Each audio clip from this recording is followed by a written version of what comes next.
Good morning, and thank you all for attending the CVS Health Q4 2024 earnings conference call. My name is Brika, and I will be your moderator for today's call. All lines will be muted during the presentation portion of the call, with an opportunity for questions and answers at the end. I would now like to pass the conference over to your host, Larry McGrath, Chief Strategy Officer. Thank you. You may proceed, Larry. Good morning, and welcome to the CVS Health fourth quarter and full year 2024 earnings call and webcast. I'm Larry McGrath, Chief Strategy Officer. I'm joined this morning by David Joyner, President and Chief Executive Officer, and Tom Cowie, Chief Financial Officer. Following our prepared remarks, we'll host a question and answer session that will include additional members to the leadership team. Our press release and slide presentation have been posted to our website, along with our Form 10-K filed this morning with the SEC. Today's call is also being broadcast on our website, where it will be archived for 1 year. During this call, we'll make certain forward-looking statements. Our forward-looking statements are subject to significant risks and uncertainties that could cause actual results to differ materially from currently projected results. We strongly encourage you to review the reports we file with the SEC regarding these risks and uncertainties, in particular those that are described in the cautionary statement concerning forward-looking statements and risk factors in our annual report on Form 10-K filed this morning, and on our recent filings on Form 8-K, including this morning's earnings press release. During this call, we'll use non-GAAP measures when talking about the company's financial performance and financial condition, and you can find a reconciliation of these non-GAAP measures in this morning's press release and in the reconciliation document posted to the investor relations portion of our website. With that, I'd like to turn the call over to David. David? Thank you, Larry, and good morning, everyone. This morning, we reported fourth quarter adjusted earnings per share of $1.19 and adjusted operating income of $2.7 billion. We also provided our initial full year 2025 guidance for adjusted EPS in the range of $5.75 to $6. Our initial expectations reflect meaningful recovery in our Aetna business, particularly in Medicare Advantage, as well as continued growth in health services. Tom will provide a more detailed overview of the components of this guidance, as well as a breakdown by segment. I'd like to spend some time taking a step back and sharing with you my observations during my first 100 days as CEO. During this time, I have connected with shareholders, customers, and clients. I have met with and heard from elected officials, and importantly, I have spent a great deal of time listening to our consumers and colleagues. I've come away inspired from these conversations and with a clear and strengthened understanding of what we need to do to realize the tremendous promise of CVS Health. We can be America's leading and most trusted healthcare company, a company that measures itself by its ability to improve outcomes, increase access, and lower the cost of care, while ensuring a consumer experience that we can be proud of. The combination of these measures will ultimately deliver greater shareholder value. What makes me confident that we can deliver on this promise? One, CVS Health's collection of assets, its reach, its connection with 185 million Americans, whether in our stores or clinics, through our health plan or by managing their pharmacy benefits. CVS Health is unlike any other company in the United States, and with that comes opportunity and a responsibility to make a difference. We take this responsibility seriously and have shown that throughout our history. We did this 10 years ago when we removed tobacco from our stores. We did this with urgency when the country needed us during the pandemic. And we do this today as we fight rising drug prices, as we create a viable biosimilar market, and as we innovate the pharmacy model to reduce frictions in the healthcare system, to name a few. We will continue to deliver on this responsibility by being innovative and bold to do what's right for our consumers and customers. Two, our over 300,000 colleagues who reflect the backgrounds and experiences of all Americans and the communities we serve. I can say every day that our colleagues come to work dedicated to making healthcare in America better for those we serve. In my conversations with our colleagues, I'm proud to say that there are many thousands of inspiring stories for everyone where we could have done better. Three, while there are external factors that pose near-term challenges, There are also many reasons to be excited.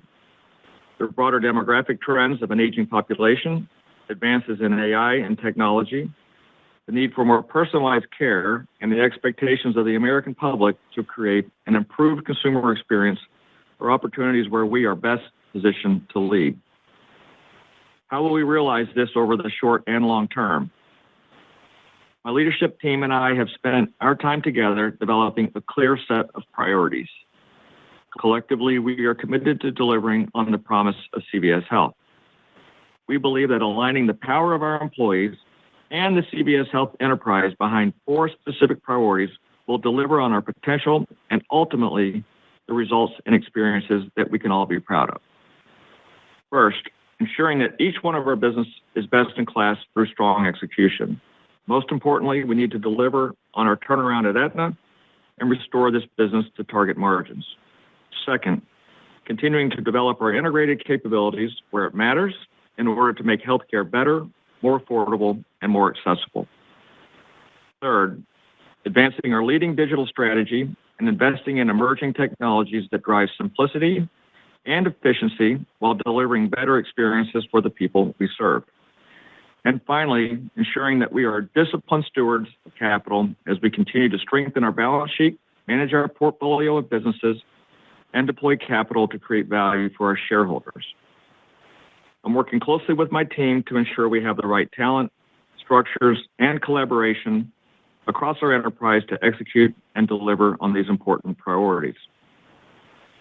CVS Health operates in some of the most critical areas of healthcare, and our connections to the people we serve across the country has never been more important because of the challenges we see throughout the U.S. healthcare system. Rising healthcare costs put pressure on consumers as they see increasing challenges with affordability. These rising healthcare costs also put pressure on employers and the government, who largely pay the bill for healthcare. To be clear, healthcare costs are increasing because of the combination of greater utilization, rising provider costs, labor shortages, and dramatic price hikes for branded pharmaceuticals. Our teams are focused on delivering on our mission, and we are working hard to directly address the challenges in the healthcare system. We are using tools across our enterprise to deliver exceptional value and differentiated experiences to our customers and clients. One of the most powerful forces helping to offset rising healthcare costs are PBMs like Caremark. These entities remain the only part of the drug supply chain entirely focused on lowering costs, but have erroneously been subject to deceptive rhetoric and misinformation. For more than 3 decades, PBMs have been a proven, unequivocal mechanism to negotiate down the price of drugs for payers and consumers while promoting better adherence and better health. In drugs that have no rebates, where PBM tools are limited, we've seen egregious price hikes, with prices for those drugs increasing more than twice as fast as drugs where we can secure rebates. In the first 3 weeks of January alone, branded drug manufacturers added $21 billion of annual gross drug spend through their price actions. Our work is a critical counterbalance to the monopolistic tendencies of drug manufacturers. This is why PBMs are needed and why manufacturers fight so hard to limit our capabilities. Multiple well-known economists have estimated that PBMs generate net value for the U.S. healthcare system of over $100 billion per year. No one has demonstrated more success than the PBMs at driving down drug prices.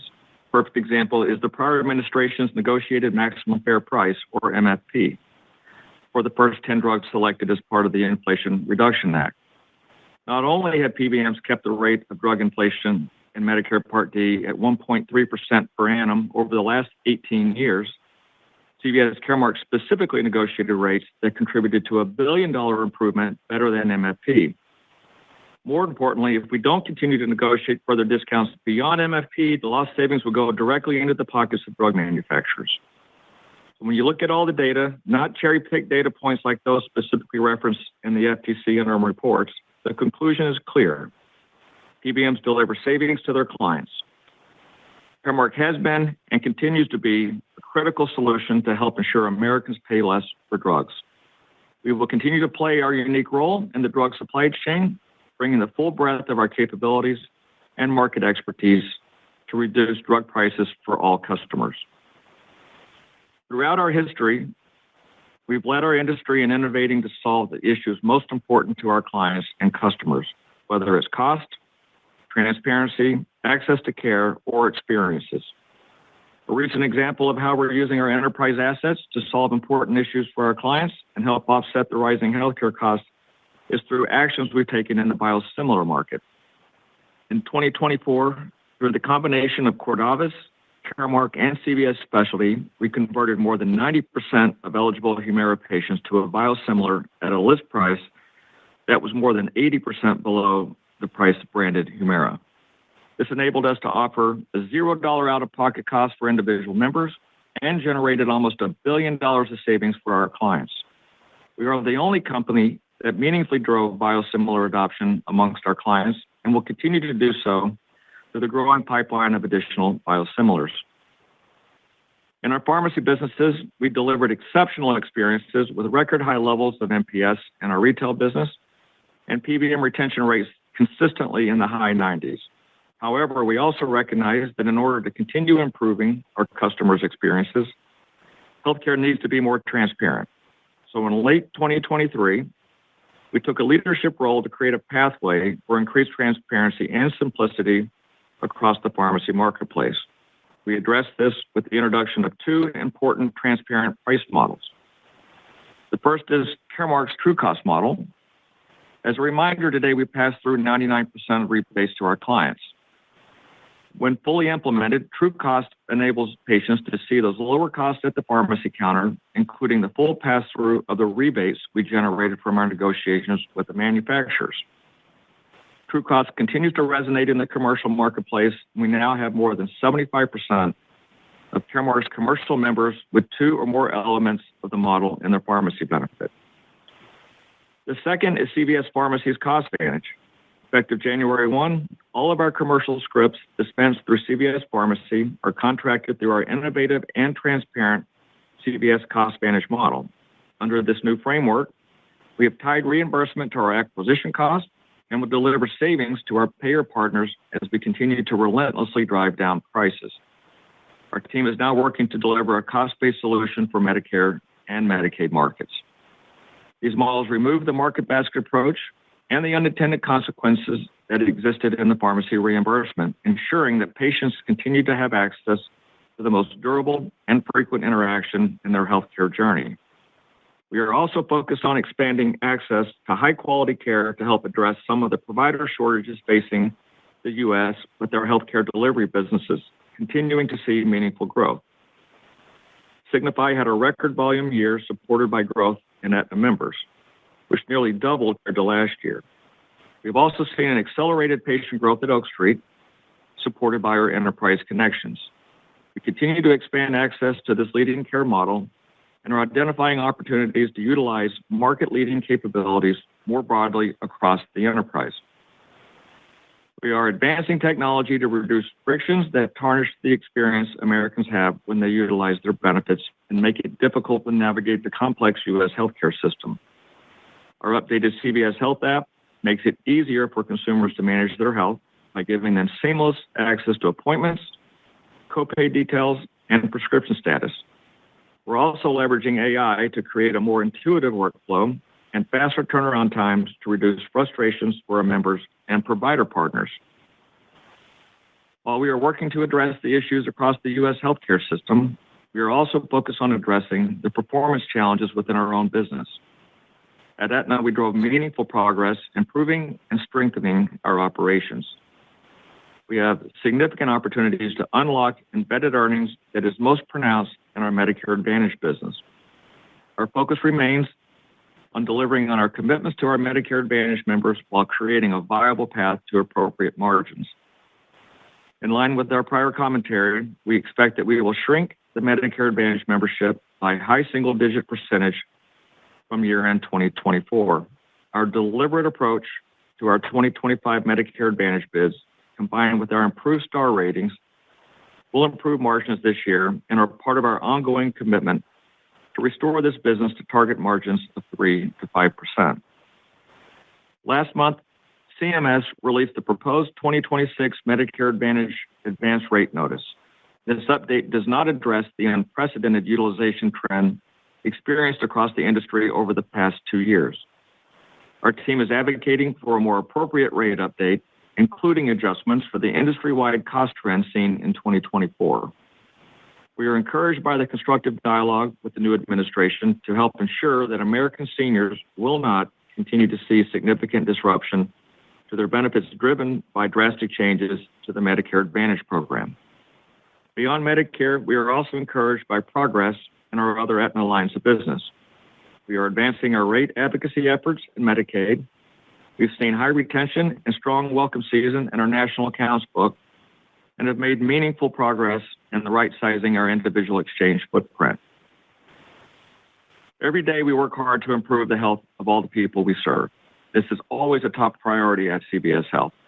While we have made progress addressing some of the frictions that exist in the U.S. healthcare system, including leading the industry and increasing transparency and simplicity, we know the healthcare system must be better. Our unique collection of assets and our deep connections with our consumers, members, and patients position us to deliver a better and differentiated experience to everyone we serve. We have strong momentum heading into 2025. We have the right assets, the right leadership, and the right strategy in place. Our dedicated employees put our members, patients, and consumers at the center of everything we do. We have worked hard to stabilize our Aetna business and have made meaningful progress to address the issues that led to the underperformance in 2024. We are well positioned to be the leader in driving change in the healthcare system. As I hand the call over to Tom, I want to reiterate the importance of delivering on our commitments to our shareholders. We are focused on building trust and establishing credibility as we work hard to deliver on our financial promises in 2025 and beyond. Tom? Thank you, David, and thanks to everyone for joining us this morning. I'll start with a few highlights on total company performance. Fourth quarter revenues of nearly $98 billion increased more than 4% over the prior year quarter, primarily driven by growth in our healthcare benefits and pharmacy and consumer wellness segments.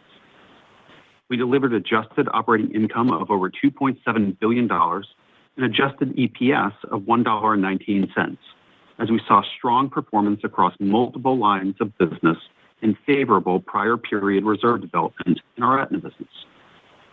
Full-year cash flow from operations was approximately $9.1 billion, benefiting from early receipt of cash, particularly in our pharmacy services business.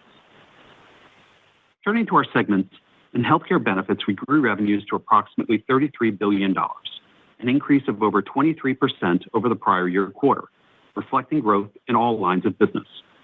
Medical membership of approximately 27.1 million was roughly flat sequentially, as membership in our individual exchange business started to modestly decline in advance of the 2025 rate increases we took in that book.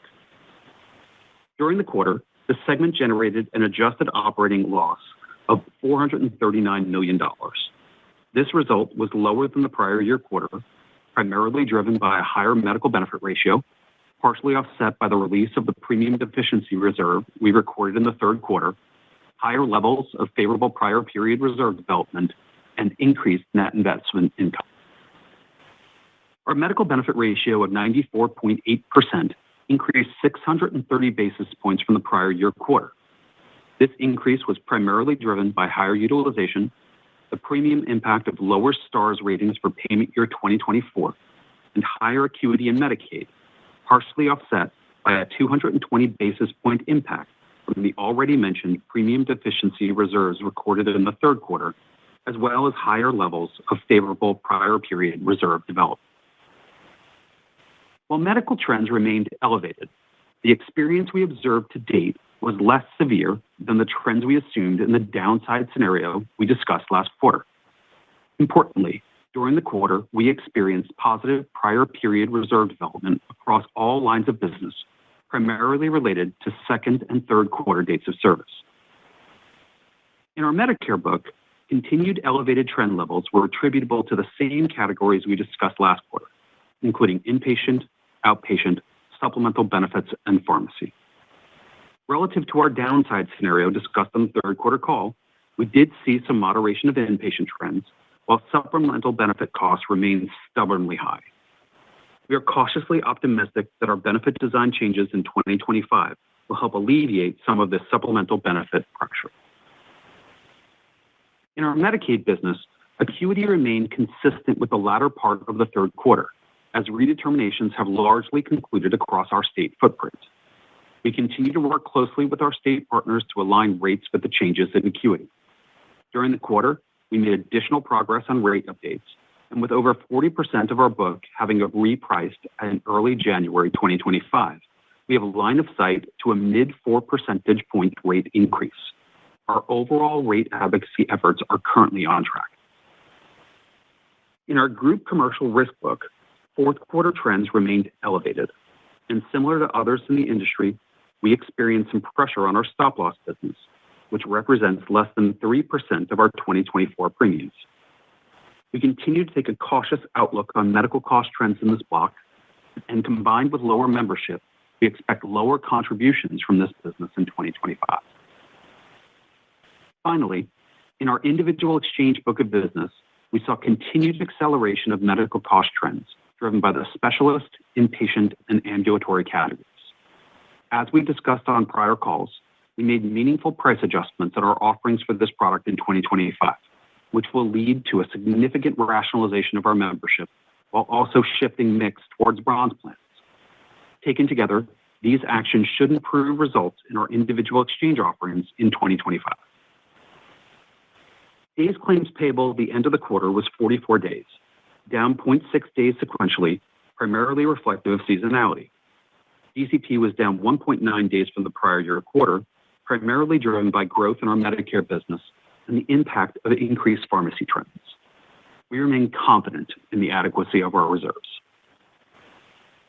Our health services segment generated revenues of approximately $47 billion during the quarter, a decrease of approximately 4% year over year, and primarily driven by the previously announced loss of a large client and continued pharmacy client price improvements. These decreases were partially offset by pharmacy drug mix, increased contributions from our healthcare delivery assets, and growth in specialty pharmacy. Fourth quarter adjusted operating income of nearly $1.8 billion drove a full-year result of $7.24 billion, just shy of the high end of the previous guidance range we reiterated for investors last quarter. On a year-over-year basis, adjusted operating income decreased 5% from the prior year quarter, primarily driven by continued pharmacy client price improvements, the previously announced loss of a large client, and the impact of higher healthcare costs in our healthcare delivery assets that are tied to Medicare, including CVS Accountable Care and Oak Street Health. The decreases were largely offset by improved purchasing economics and increased volume at Signify. Total pharmacy claims processed in the quarter were nearly 500 million, and total pharmacy services membership as of the end of the quarter was approximately 90 million. We ended the year with another strong quarter of growth in our healthcare delivery business. As David mentioned, Signify achieved a record volume year, completing over 3 million in-home health evaluations. This performance contributed to revenue growth in the quarter of approximately 32% as compared to the prior year. We continue to experience strong top-line growth at Oak Street, supported by our enterprise connections. During the quarter, Oak Street revenue increased approximately 39% over the prior year, driven by patient growth. Total at-risk members increased approximately 35% compared to the same quarter last year. While the Medicare Advantage industry experienced elevated utilization throughout 2024, Oak Street's care model achieved trends lower than the broader industry. Our pharmacy and consumer wellness segment delivered another strong quarter. We generated revenues of over $33 billion, an increase of approximately 7% versus the prior year quarter, and over 10% on a same-store basis. Adjusted operating income of nearly $1.8 billion declined approximately 13% from the prior year quarter, primarily driven by continued pharmacy reimbursement pressure and lower front store volumes, partially offset by improved drug purchasing. Results in the fourth quarter were also lower due to a pull forward of immunizations into the third quarter. Same-store pharmacy sales in the quarter increased 13% versus the prior year, and same-store prescription volumes increased nearly 6%. Same-store front store sales were down approximately 1% versus the same quarter last year. We successfully completed our 3-year store closure plan and are progressing further footprint optimization in 2025. Despite the reduction in our store count, we continue to maintain a retail pharmacy script share position of over 27%. This highlights our strong execution, robust omnichannel capabilities, and our ability to deliver superior customer experiences while maintaining a deep community presence, with 85% of Americans within 10 miles of a CVS location. Shifting now to cash flow and the balance sheet. We generated cash flows from operations of approximately $9.1 billion for the full year. This result was higher than our expectations due to early payments in our pharmacy services business, which will correspondingly lower our expected cash flows in 2025. During the quarter, we returned $838 million to our shareholders through our quarterly dividend, bringing total shareholder dividend payments in 2024 to over $3.3 billion. We ended the quarter with approximately $3.8 billion of cash at the parent and unrestricted subsidiaries. Our leverage ratio at the end of the quarter was approximately 4.7 times, which remains above our long-term target. During the quarter, we executed a liability management transaction that included the issuance of $3 billion of subordinated debt securities and the retirement of approximately $2.6 billion of outstanding debt principal. The net result of these transactions modestly reduced our leverage ratio. We are committed to prudent financial policies, including maintenance of our current dividend, as we work to maintain and improve our investment-grade rating and expect our leverage to return to more normalized levels as we continue to execute on margin recovery in the Aetna business. Shifting now to our outlook for 2025. As David mentioned, we are establishing our initial full-year 2025 guidance for adjusted EPS in a range of $5.75 to $6.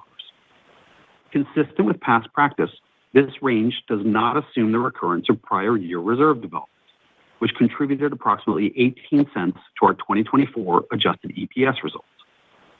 After excluding the favorable impact of prior year reserve development, our initial 2025 adjusted EPS guidance represents year-over-year growth of approximately 10% at the low end of the range.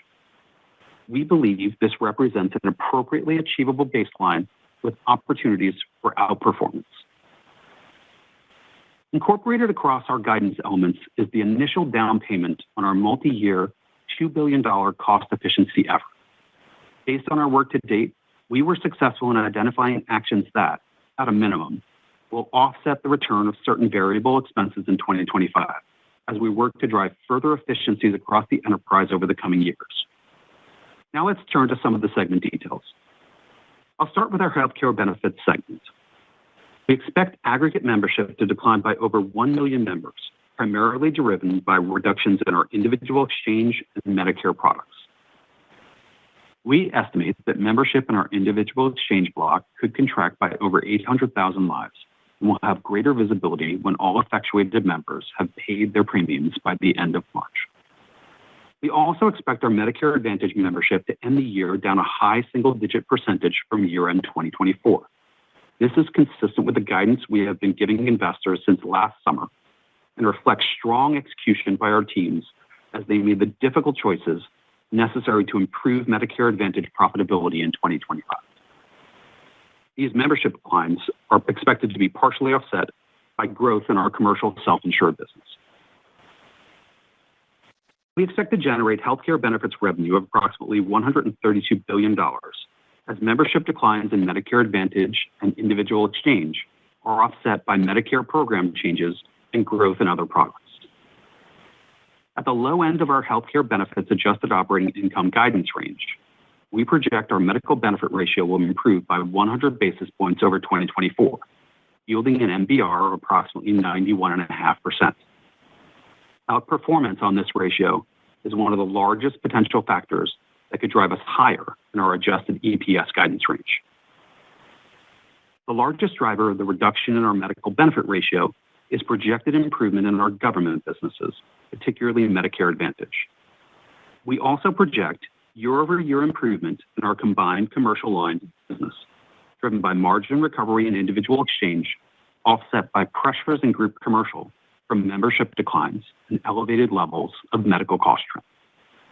We also expect that the contribution from net investment income will decline.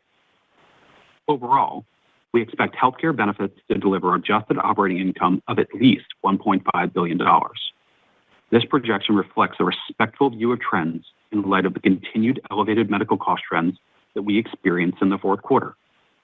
As a reminder, every point of trend is worth approximately $800 million to healthcare benefits adjusted operating income results. Shifting now to our health services segment. We expect revenue of approximately $185 billion, primarily driven by growth at Caremark as we continue to deliver value to our clients. Adjusted operating income for this segment is expected to grow approximately 4% to $7.54 billion. While our 2025 guidance reflects continued core pharmacy services growth, the overall health services segment growth rate is diluted by headwinds in our healthcare delivery business. As you know, results in our healthcare delivery business are highly correlated to Medicare Advantage medical cost trends and regulations. And at this stage, we have taken a prudent outlook on how these will develop throughout 2025. This initial guidance is consistent with the preview we presented last quarter, where we noted that our initial outlook for this segment would be below our long-term growth framework, but would prudently reflect opportunities for upside over the course of the year.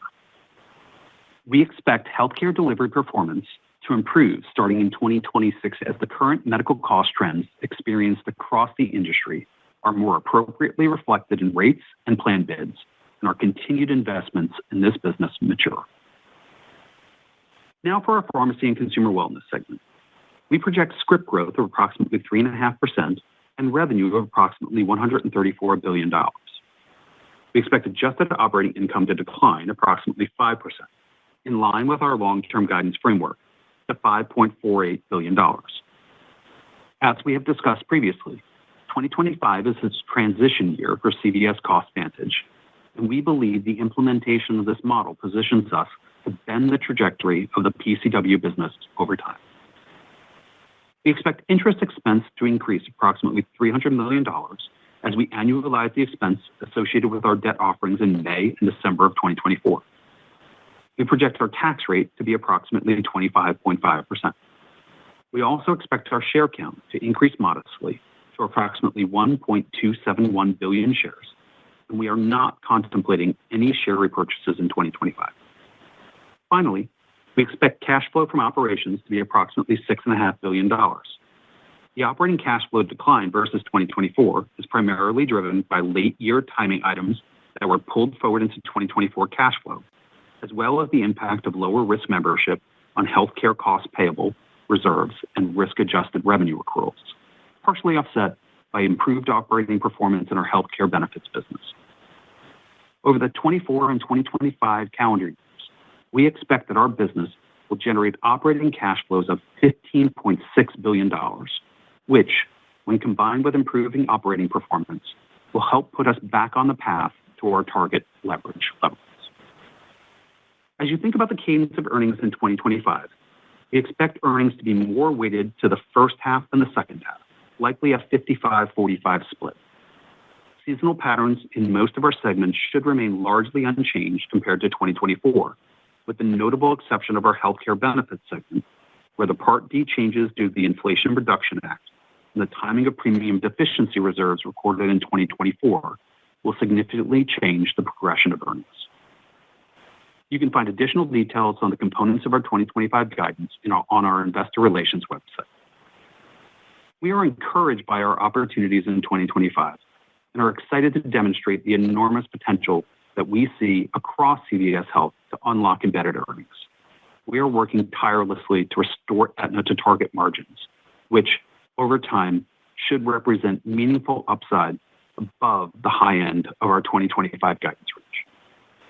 With that, we will now open the call to your questions. Operator? Thank you, Tom. We will now begin the question and answer session. If you would like to ask a question, please press star followed by one on your telephone keypad. We do ask that you please limit yourselves to one question and one follow-up, and if you have any further, so please rejoin in the queue again. And again, it's star one, and we'll pause here briefly whilst questions are registered. We have the first question on the phone lines from Lisa Gill with JP Morgan. Please go ahead. Thanks very much, and good morning. David, I wanted to start with, you made some comments around your observations in the first 100 days, but what are some of the things that you think, you can really bring to CVS as the new CEO, and anything else that you'd want to share from an investor perspective as you think about the first 100 days? And then if I can also just maybe better understand the guidance, which is better than I had anticipated, the guidance being a good starting point. Tom made the comment of an opportunity for outperformance. Last year, you gave a better than number. This year, you're giving a range, $5.75 to $6. Can you maybe just talk about the confidence in that number and, the potential outperformance around the guidance for 2025? Thanks very much.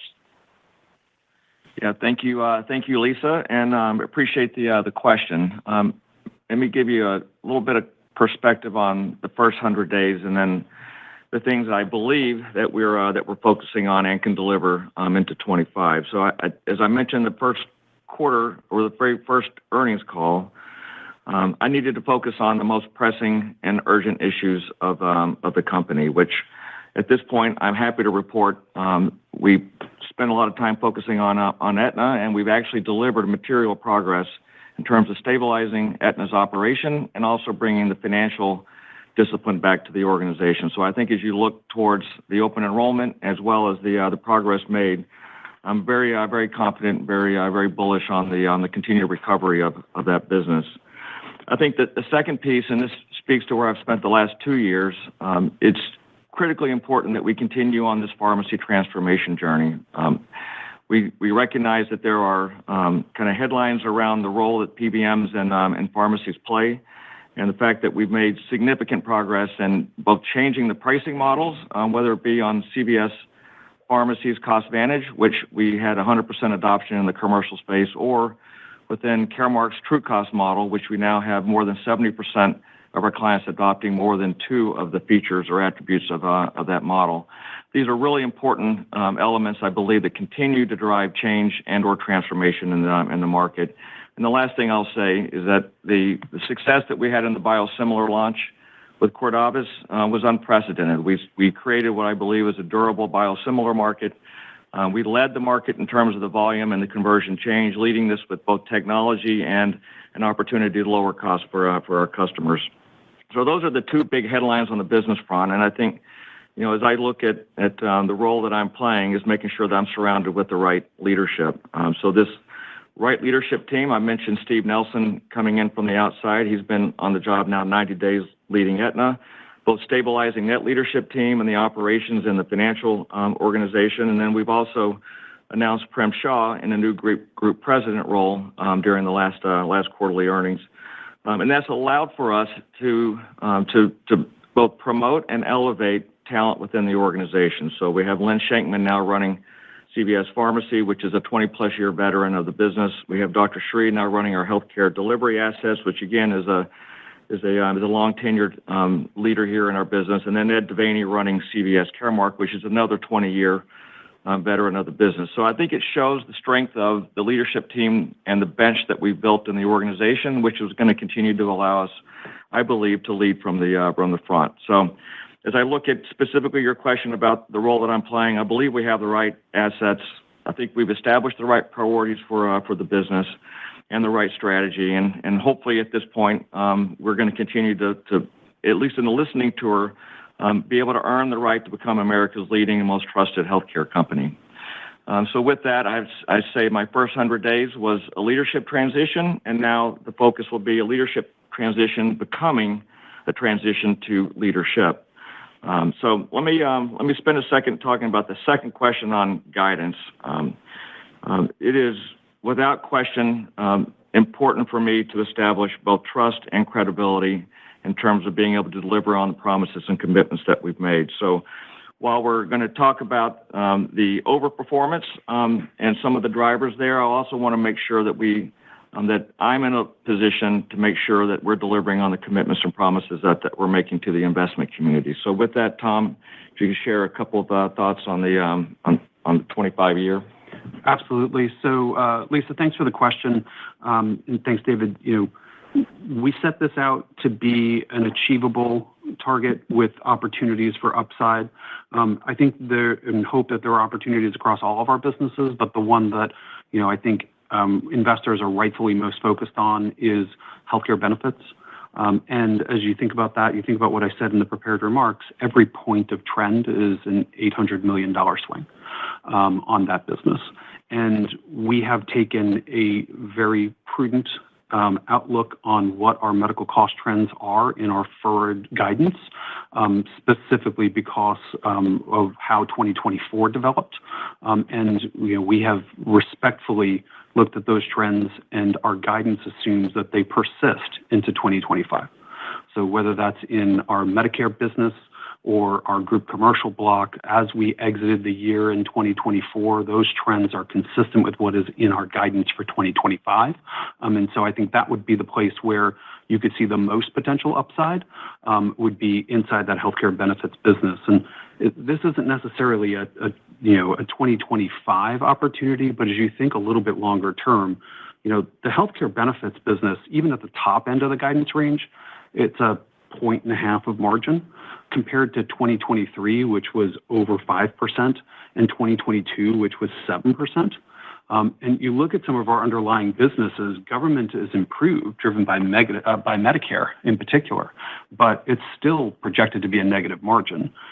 Group commercial is a profitable business, but is seeing signs of pressure. IFP, our individual exchange product, is expected to still lose money in our current outlook. And so if you do the math and you say, with the current share count and revenue base, each point of margin improvement is 75 cents of adjusted EPS. And so that implies we could have another $3-4 more of embedded adjusted EPS if we can get our Aetna business back to its target margins, and that's what we're committed to doing over time. Thank you. Thank you. We now have Justin Lake with Wolfe Research on the line. Thanks. Good morning. Want to follow up on some of your comments there, Tom. First, on your Medicare Advantage trend. Maybe you can give us a little bit more detail there in terms of what did the trend look like coming out of the year for 2024, and specifically, what are you assuming for trend in 2025? I know you said it's kind of you're assuming it to keep that pace. So what was the 24 trend and the 25 assumption, and maybe any detail you could share with us on kind of the cost you've taken out of the business just via the bids, for instance, and how you're seeing your membership mix kind of play out for 2025. Thanks, Justin. Let me answer what I can for you on that. So I noted this in the prepared remarks. So medical trends remained elevated, although what we experienced in the fourth quarter was less severe than what we assumed in our downside scenario. I'd also note during the quarter, we experienced positive prior period reserve development across all of our lines of business, and that was primarily related to the second and third quarter dates of service. So that was also a nice positive tailwind there. But as you look at the major businesses, starting with government, I'd say, and maybe specifically Medicare, we saw some modest improvement. It was mostly driven by our group Medicare and our dual lines of business. And specifically, we saw some relief on inpatient earlier in the quarter. Our general enrollment population continued to see elevated trends, but a lot of where that pressure was actually in the specialist lines. And we think that might be more consistent with what we talked about as a rush to care as people looked at some of the changing benefit patterns and their supplemental benefits for 2025. And so we're waiting to see how that's going to play out on those changed benefits in early 2025. On Medicaid, we did start to see some favorability in that book. Our redeterminations, came to, a close in our state footprint.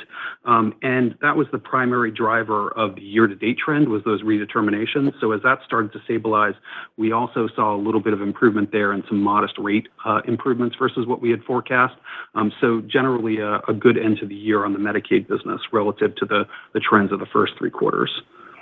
In the commercial block, trends in core commercial remained elevated, and we saw some modest underlying improvement, but that was offset by stop loss. And as you look at the stop loss, it's very similar to what others in this industry have seen. It's about the more specific attachment points than the aggregate attachment points.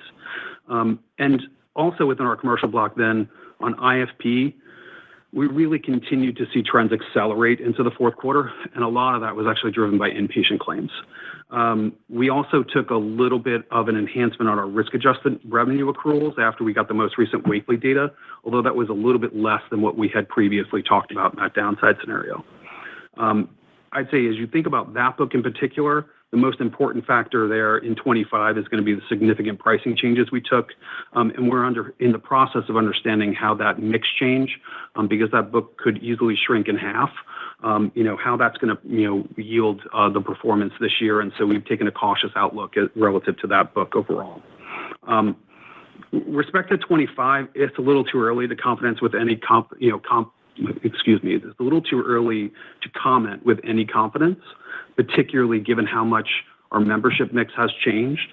I'd say overall, our outlook remains respectful with respect to trends because they were so high almost all of last year. Thankfully, things like the impact of the 2 midnight rule are now incorporated into the baseline, which should help to normalize some of our trends this year. I guess I could also say we feel good about how our reserves as of 12/31 are developing at this stage, but it's really early. And so we'd like to have a better understanding of how that baseline is going to perform in 25 before we get too far ahead of ourselves.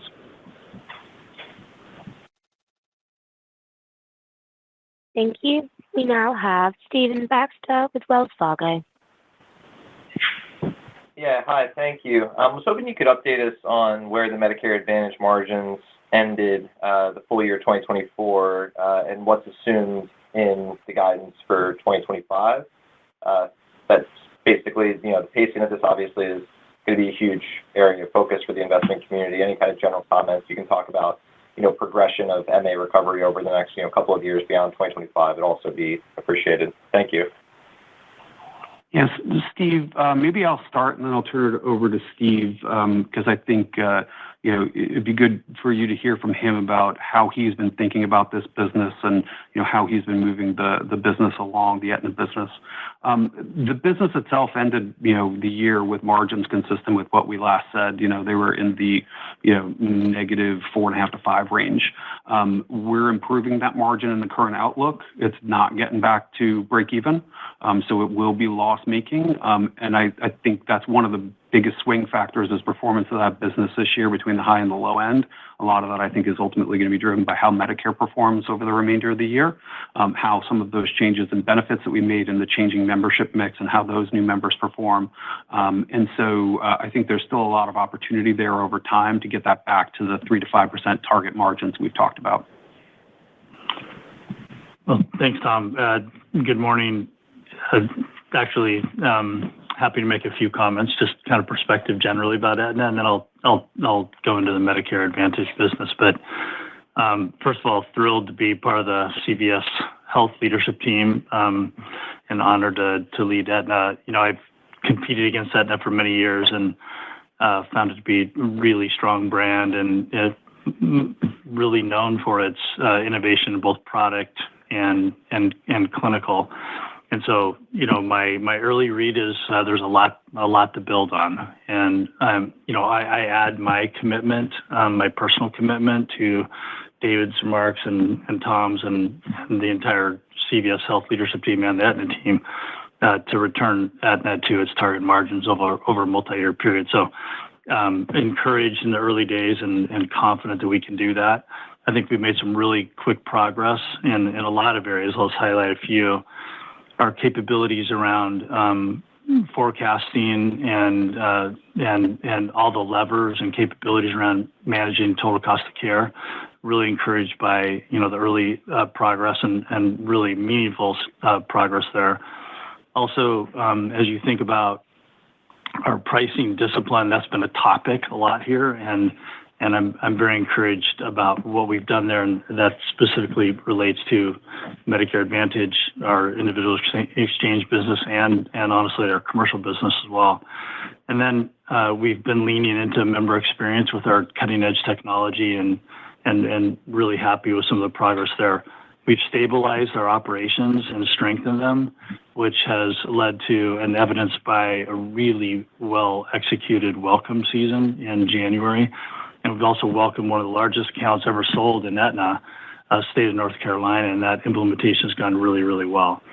Specifically in Medicare Advantage, the combination of the stars tailwind, best in industry performance there, the discipline that we used when we put together a 2025 benefit plan, and then the really well executed AEP, I think all points to a really strong future for our Medicare Advantage business. It's positioned well, the momentum we've talked about, and specifically, this was a day-to-day, almost hour by hour kind of decisions that we made through this execution, where we looked at our product mix, and there were several products that we did not see a path to the target margin, and we exited those products and then transitioned our members into new products, and that's gone better than expected. And so that's just kind of one piece of evidence about how we're executing, how we're thinking about the business. Super committed to being an excellent performer and a leader in Medicare Advantage. So, I could go on, but I'll just say my early days here, my first, 3 months, very encouraged and very confident in our path forward. Thanks, Steve. Maybe just one other comment.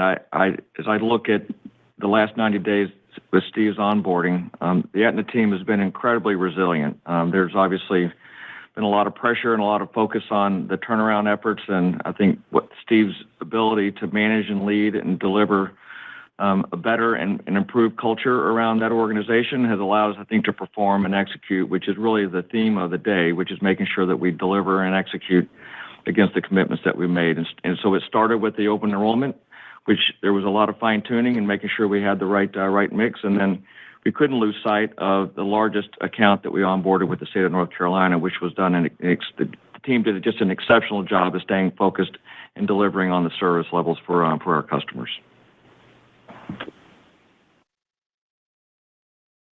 Thank you. We now have Andrew Mok with Barclays on the line. Hi, good morning. We spent a lot of time talking about Medicare margins, but you also took aggressive actions on the individual ACA business. So was hoping you could elaborate on those actions, including any changes to provider networks and expected impact on margins embedded in guidance. Thanks. Sure, Andrew. Happy to take a shot at that. As you think about that business, so it ended the year at about 1.85 million members, and it's going to probably be sub 1 million members this year, and that's consistent with the actions that we took. This is a business that had about $10 billion of premiums last year and lost nearly $1 billion. And that's just not acceptable performance. So part of that performance last year was, as we've talked about, that we had a risk-adjusted true-up out of 2023. And I think we've spent a lot of time with the team, with the new CFO there, on thinking about how it is that we want to accrue, how we want to understand what the weekly data is telling us, and what the potential risks associated with that data are. I feel good about where it is that we are booked at the end of this year, that should hopefully not be a problem that comes back to bite us in 2025. So then the question becomes, what is the value of the actions that we took? And with a membership mix that has churned so substantially, we think that we will make progress, but we really need to understand a little bit more about who even some of those members are, because they have until the end of March to pay their first month's premium and be retroactive.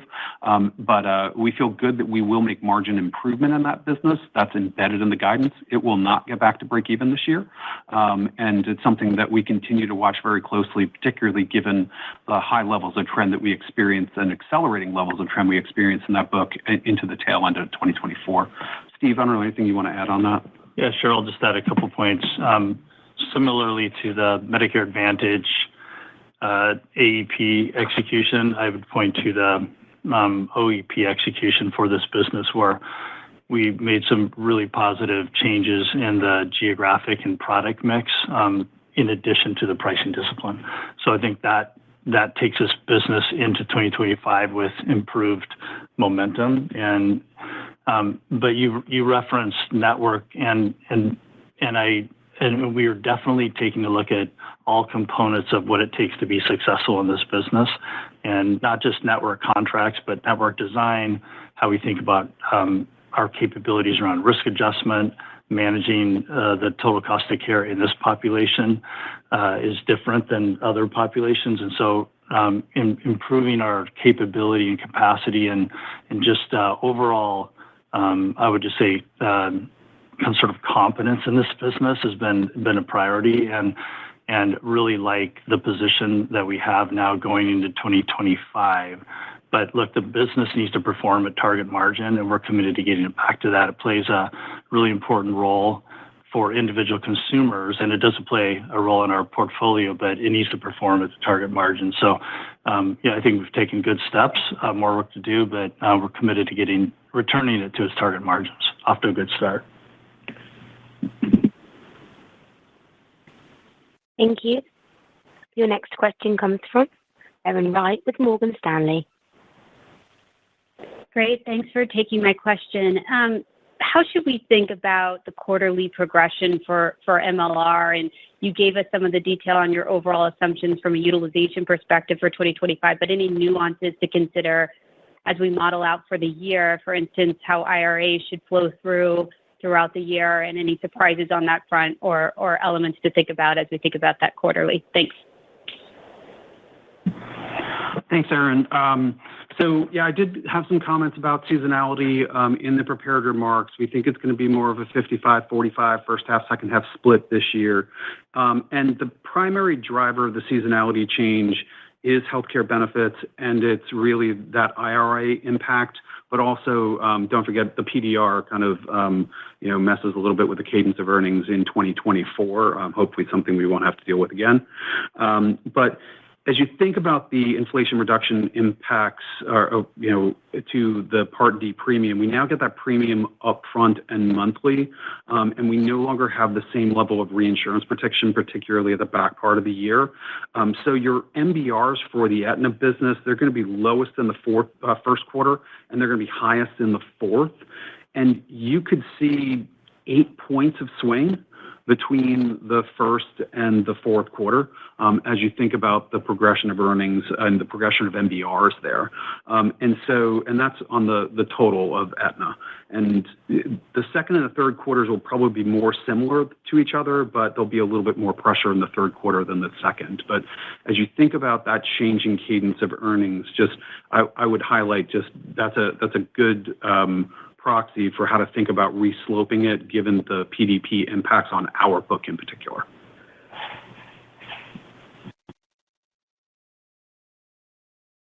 Thank you.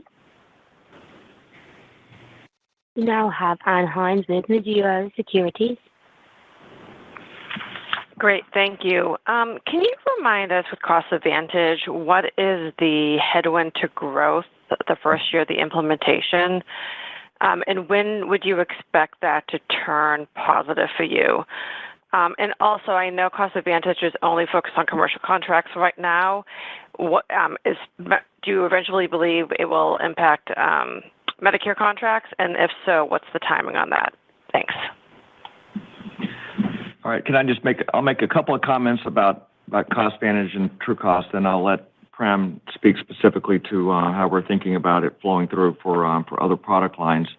I think this is a really important initiative for this enterprise. This has been something we announced in late 23. We felt like we needed to take a leadership position in terms of changing the marketplace from a market basket to individual priced products. We thought this was important for adding simplicity and transparency, and was a major push and initiative within the organization. I'm proud to say we've been able to move the market because we've done this collectively as an enterprise, both leveraging the work that we've done in CVS Pharmacy, as well as the TrueCost product portfolio that we have within Caremark. So, Prem, maybe I could have you speak to how we're thinking about CostVantage from a margin standpoint. Yeah, thanks, David, and Ann, thanks for the question. So if you think about CostVantage, as we reiterated at the end of 23, and we walked through this last year, there's really three things that CostVantage was addressing. First and foremost, it was really a shift of our pharmacy reimbursement model to more closely align to our underlying cost of our business and the value that we create as a local community pharmacy for the tens of millions of patients that we serve. Secondly, when you think about pharmacy reimbursement, there was a lot of cross-subsidization across brands and generics, and this allows us to ensure more stable pharmacy margins and a more durable kind of process as you think about what we do inside the pharmacy supply chain, which is essentially serving the patients at the counter for a more predictable margin for every script that we dispense. And lastly, it creates the path for transparency for PBMs to provide that transparency in their drug pricing as well. And, in our conversations with payers, I'm excited to say that we got this across the finish line, 100% of our commercial market. Your question as it relates to Medicare and Medicaid, we're actively working for 1/1/26 to move the rest of our book into a CostVantage-like model. Our initial results is, from CostVantage and the, industry-leading cost of goods that we have, PBMs and payers will benefit from this, and we're trending toward delivering more than $100 million of annualized purchasing improvement across all of our generics to the PBM and payer customers under CVS CostVantage contracts. And as we continue to improve cost of goods, we pass that through CostVantage to our customers. And, as we continue to move forward, we're excited about building this with our payers to create more clinical models and clinical solutions at the counter where we can leverage the 30,000 plus pharmacists we have serving patients day in and day out. Thank you. We have our final question on the line from Elizabeth Anderson with Evercore. Please go ahead. Hi, guys. Good morning. Thanks so much for the question. Thanks for all the color on the 2025 outlook in particular. I know you said you were looking at 4 points of Medicaid improvement year over year in terms of the pricing. And that you had 40% of it was sort of caught up. Can you talk about how that catches up over the course of 2025? Should we think of that as like broadly ratable, or are there any other kind of considerations to think about for that? Yeah, go ahead, Steve. Sure, I'll start, and then Tom, I'm sure you'll have some thoughts too. But so the team has worked really hard. The local Medicaid teams across all the different states worked hard through the redeterminations and worked closely with state partners in combination with our great government affairs team. And yes, we are anticipating about a 4.5% year-over-year increase as we start 2025. But we have more work to do as we go through the course of the year, and I think that's just going to play out as we continue to work on actuarial soundness with our state partners to make sure the program is adequately funded. But really like the beginning position and the work that's been done. So more work to do, but Tom, any other comments? No, Elizabeth, I'd say the 4.5% on the first 40% of renewals in January is a great start. we're cautiously optimistic that there might be opportunity there in the backside, but our current outlook doesn't assume that we get that same level of rate increase when we see the next bolus. I think we've got about another 40% that renews around the third quarter. And so our presumption and our forward outlook is that the rate increases there will not be as robust, but we are working, as Steve said, on the advocacy with all of our states. They understand the problem, but the rate timing of when they recognize actuarially sound rates is not always at the pace that we would like them to.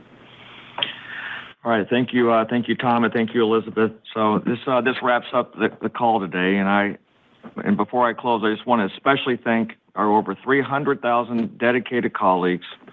I'm grateful for you, for your commitment to the communities we serve, and for your tireless dedication to improving health in America, person by person. So thank you for joining our call today, and we look forward to providing updates on our progress throughout the year. Thank you all for joining today's call with CVS Health. I can confirm today's call has now concluded. Please enjoy the rest of your day, and you may now disconnect from the call.